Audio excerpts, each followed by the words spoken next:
जय झूलेलाल। मुंहिंजो नालो मयूर बच्चानी आहे। मैं relative science public secondary school में वेंदो आहियां।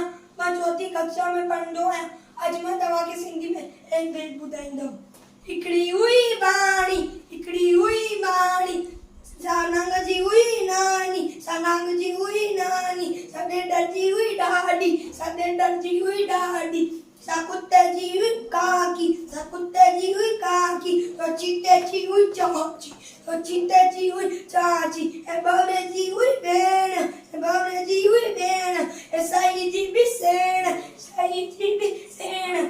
ए पोपट जी हुई पुफी, पोपट जी हुई पुफी। ए माकोड़िया जी मासी, माकोड़िया जी मासी। ए सियाड़ा जी सस, सियाड़ा जी सस। जिते हले न कंहिंजो बस, जिते हले न कंहिंजो बस। एक रानी हुई सियाणी, रानी हुई सियाणी, जंहिंजी